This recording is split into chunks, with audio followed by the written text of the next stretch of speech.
All right, so we know not to run as root in the container, but outside the container, the root in the container, by the way, doesn't have a direct access to anything on the host, right? Just because you're root in a container, you're still jailed in there.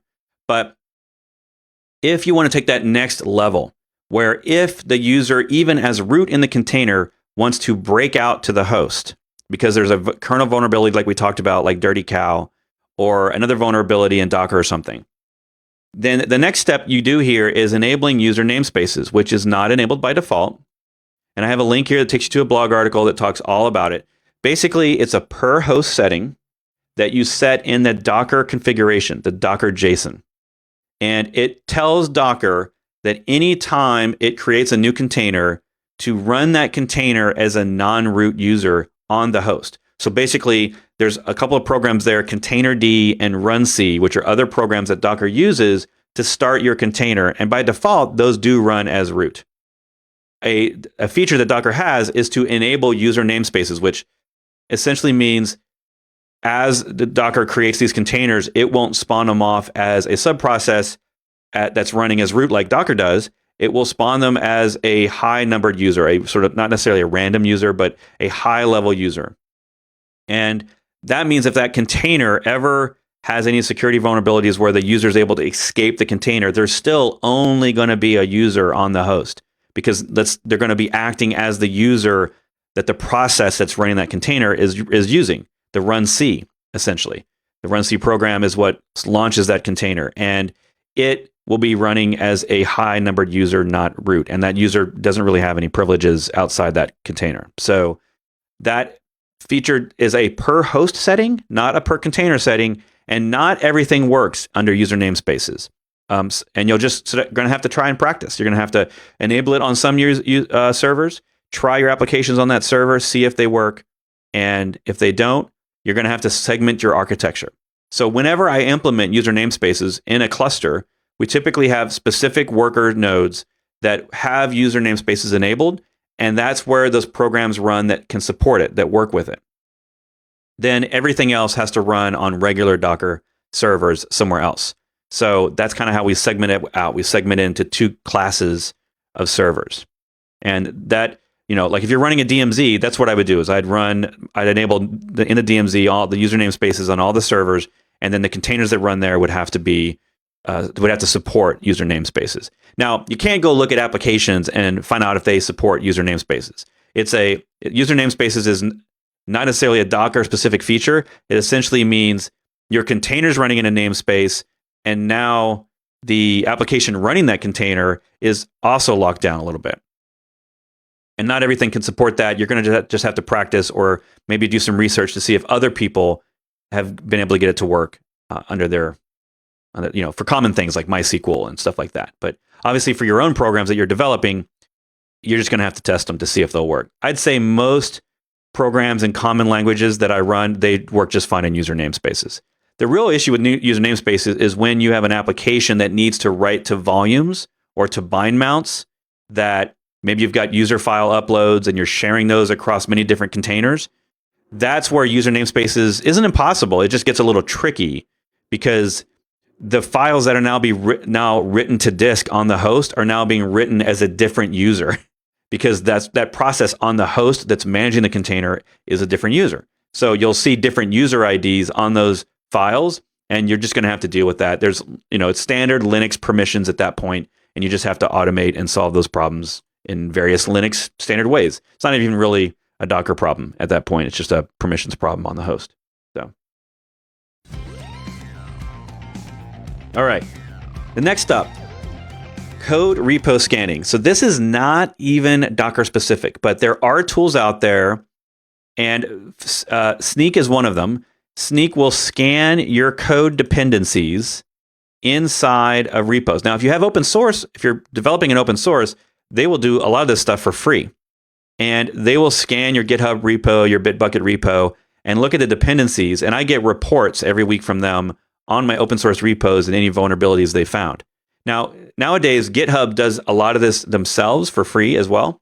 Snyk has been around longer and been doing it longer, so I kind of have both. I have GitHub sending me emails, and I have Snyk. Now, you can pay Snyk to scan stuff.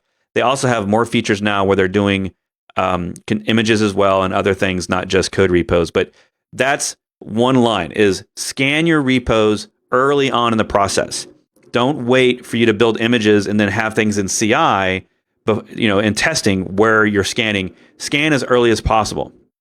This is kind of one of the core tenets of something called shift left security. So if you imagine a Kanban board where all your work is on the left and your output is on the right, the shift left security movement, if you just kind of search around for shift left security, is all about shifting the responsibility of security earlier and earlier in your development workflow. And so one way to do that is to have these automated scanners scanning your code dependencies inside your Git repos before you ever even get to the stage of running stuff on servers, right?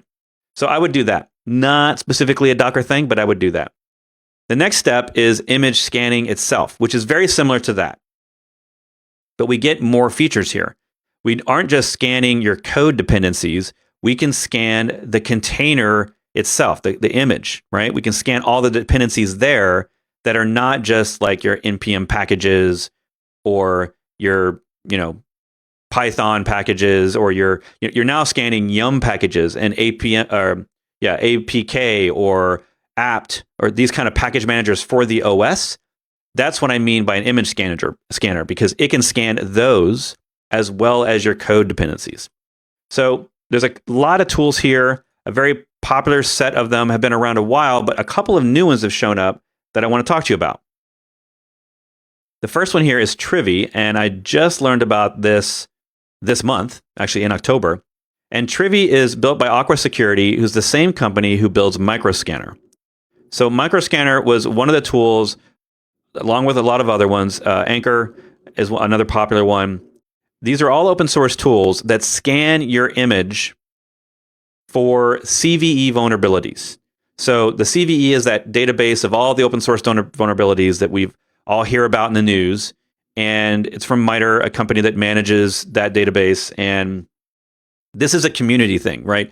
Anytime someone finds a vulnerability in software, they put it in and it gets a CVE number. I think it's common vulnerability and exploits or something like that. I can't remember exactly what CVE stands for. I'm sure one of you will tell me in chat. But CVE gets a number, right? And we see a number assigned to that known bug in the community. And a CVE scanner will scan your images for that vulnerability. Now, once you get into the implementation of these, there's all sorts of minutia, like does the scanner you have need to run in the Docker image during build time, or does it scan an image that's already built? Does that scanner support your base distribution? Does it support Red Hat? Does it support Alpine? Any sort of other distribution images that you've chosen to use, will it support those? Does it also support your package manager for your app, like NPM or pip or one of the other dozens of package managers out there, right? Does it support those as well? So Microscanner didn't do all of that. It did some of it, but like a lot of these other tools in the ecosystem, they didn't do it all. And right now, this one from Aqua Security called Trivy, get all the way to the top of this thing. So Trivy is claiming they're the most complete open source free scanner out there. So down here, you'll see what they support. And you'll notice that they support all these based images. And then if you actually go down, there's a comparison showing them comparing to all the other tools, or at least the popular open source versions of these tools. There's definitely more tools than this. But there's lots of choices you have to make here. One choice is, where do I want to scan? Do I want my image repository to scan them itself, like Docker Enterprise DTR does, where you have a registry holding your images, and that registry runs scans on the images in the registry itself, all in one go? Quay does this as well. Quay is a cloud hosting image repository, and it will also scan, right? But each one of these scanners doesn't always scan all image types and all app dependencies. So it's pretty cool here that they show basically the X means they don't do it. The 0 or the O there, the circle, means they do it. And then I think the double O here means the best. And the triangle means there's issues, there's concerns there, and so they're kind of claiming that Trivy, which they bought this year, I believe, Trivy does it all. It does OS packages, application dependencies. They claim it's easy to use. They claim it's more accurate. And if you start reading into this, you realize that one of the big issues that I keep talking about is that Alpine's base image doesn't work with almost all these scanners. It just doesn't have the vulnerability database connected to it properly so that when you run these scanners, it detects vulnerabilities in Alpine. So Trivy claims that they fixed that by a new method that they're implementing, and we'll see if other people implement that as well. So they claim to be the most complete.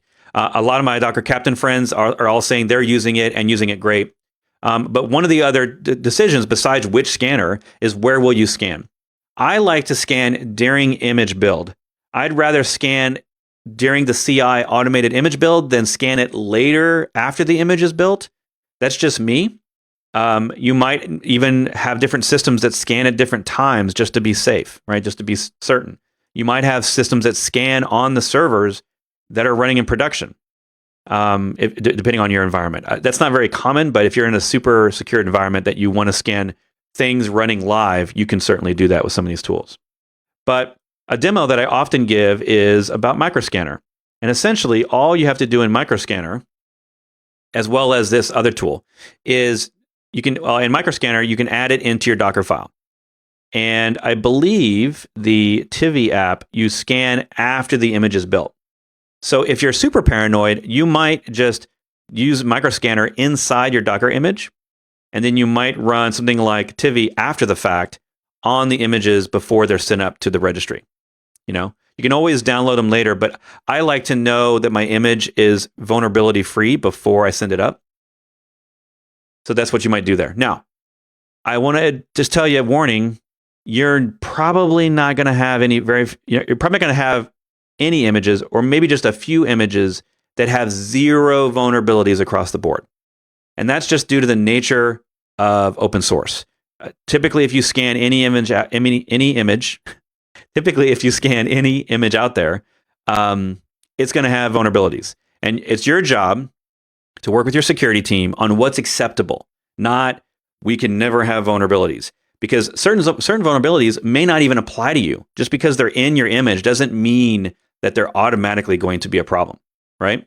So you're going to have to do some work. I think what I would suggest is implementing these now, but turning off the sort of failure of it and say continue on failure here, which means all I'm going to do is warn you that there's vulnerabilities. I'm not going to stop the build just because there's a vulnerability.